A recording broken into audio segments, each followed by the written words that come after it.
great conversation between Nancy Roman and Michelle Obama about the awesome work of PHA. Before we get back to working on creating lasting systems change or maybe just binge watching Waffles and Mochi, by the way, the first episode of Waffles and Mochi, Tomatoes, available right now for free on the Netflix Junior YouTube channel. That got announced today, so tell your friends. And we have one more exciting thing to share with you. On Monday, PHA and Mrs. Obama announced the first Pass the Love partner cities, Cleveland and Atlanta. In total, PHA is going to distribute nearly 400,000 healthy meals to both cities combined. And here to share more about that awesome news is the chair of PHA's board of directors, Peter Dolan, along with some very, very special guests. Peter, you've got a great crew joining you today. This is awesome. Well, thank you. I'm Peter Dolan. I'm the chairman of the board of PHA. I've got, as you said, I've got a terrific panel here with me today for this really important milestone, launching the first two cities of PHA's Pass the Love campaign. Back in March, PHA, along with Higher Ground Productions and our honorary chair, Michelle Obama, set a truly bold goal. 1 million meals distributed through healthy meal kits to families in need, all inspired by Waffles and Mochi. Our goal is to reignite the joy of cooking and preparing meals at home. Today, we begin that effort in Atlanta and Cleveland, where during our campaign, we'll distribute nearly 400,000 meals to families in need. I'd like to introduce you to our key partners in this effort. From Atlanta, Mayor Keisha Lance Bottoms, and a special shout out hello to her mother, who we know is watching today. Jon West of the Atlanta Community Food Bank, and from Cleveland, Eric Gordon, CEO of the Cleveland Metropolitan School District. Welcome to all of you, and congratulations on this new development for your cities. First question for Mayor Bottoms. Hunger and nutrition insecurity have been spotlighted throughout the pandemic.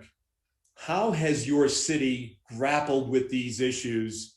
And tell us, what will this program mean for Atlanta families? Well, first of all, thank you so much, Peter. It's such an honor to have Atlanta named with Cleveland for this Pass the Love campaign. So the work is needed. We knew that going into the pandemic, but as with the rest of the world, we had to change course very quickly, namely dealing with our students who are enrolled in our Atlanta public school system. Atlanta is a little different than some cities in that the city government does not oversee the schools.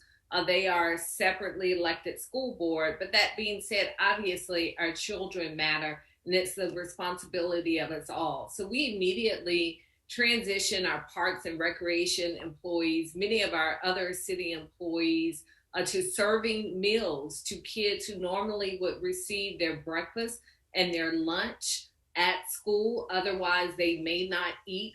And also the kids that we would normally service in our after schools programs in our community centers.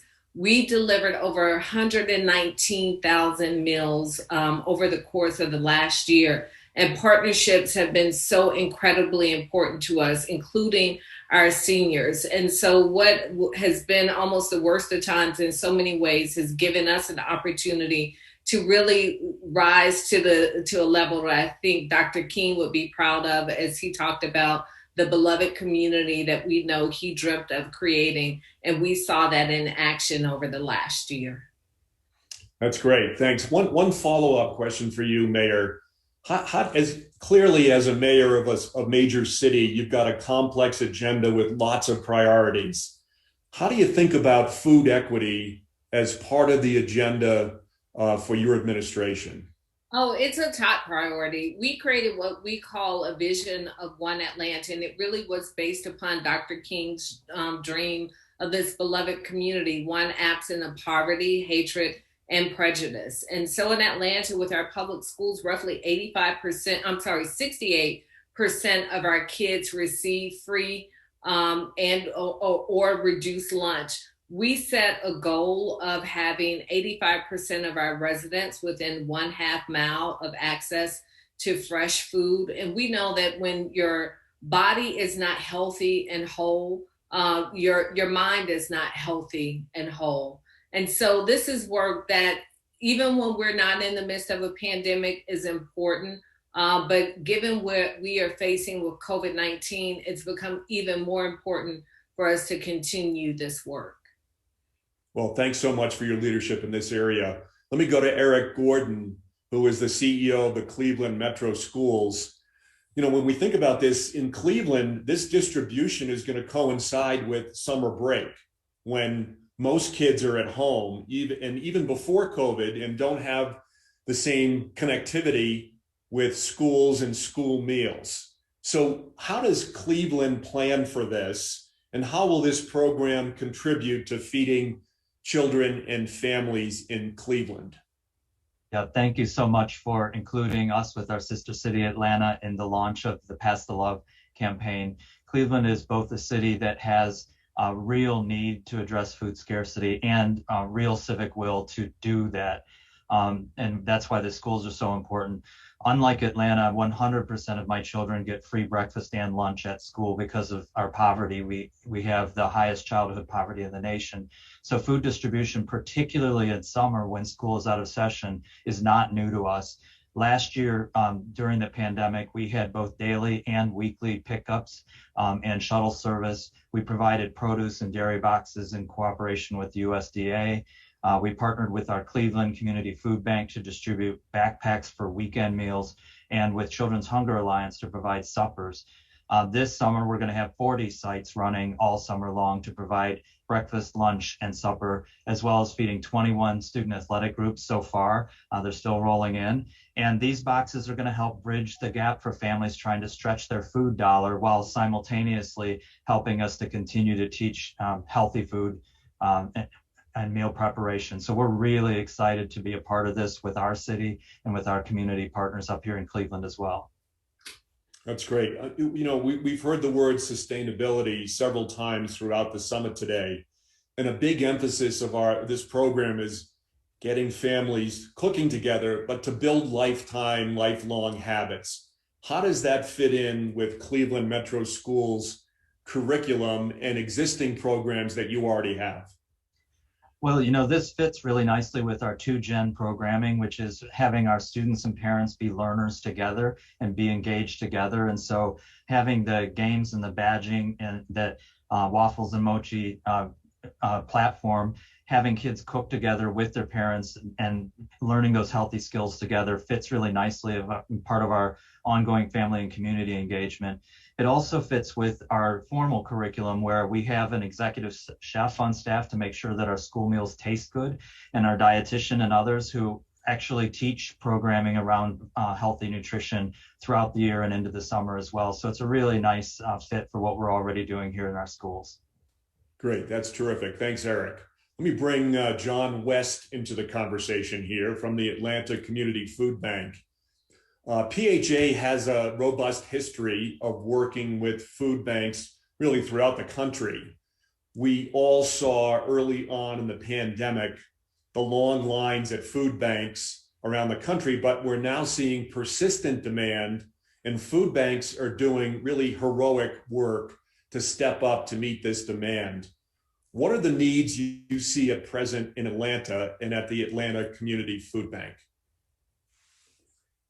Great question, Peter. And I'd start by using the same word that you just used there, persistent. Over the last 12 months, the food bank here in Atlanta has distributed enough food to provide over 100 million meals to people in our community. And I think that level of need, almost a 40% increase versus what we were seeing pre-COVID, has been replicated across metropolitan areas across our nation, unfortunately. So, and we are continuing to see that level of increased need even now. The last couple of months of our distribution, for example, are some of the highest 2 months that we've seen in that 12-month period. So certainly it's persistent.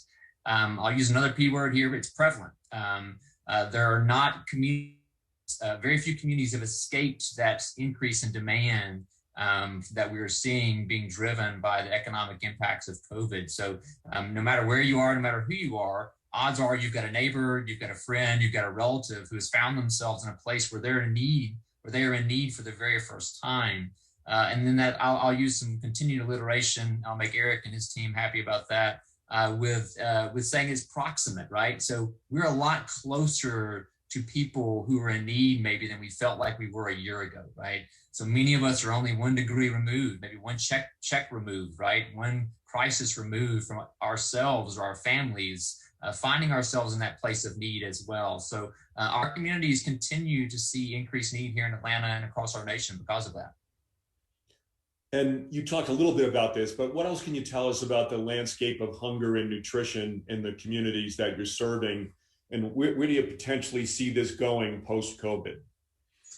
That's a great question, right? So those two issues, hunger on one side and nutrition on the other, they're so interconnected. And you can really get a sense of that if you think about the types of choices and trade-offs that a family or an individual has to make ends meet month to month if they don't have enough food, right? So the very first thing that often happens in a household, and if you put yourself in the place of a parent who's trying to figure out where that next meal is coming from, one of those very first trade-offs that people often make is they buy lower quality food, right? Less nutritious food in order to make those dollars stretch. Can I just get enough calories for myself, for my kids, for my family to continue to help us make ends meet? And so that trade-off, that automatic trade-off that suddenly pops up, right, where people have to make a choice between having enough food and having the quality of food, the nutritious quality of food to help them and their children thrive and grow and have the kind of lives that we all want for ourselves and each other.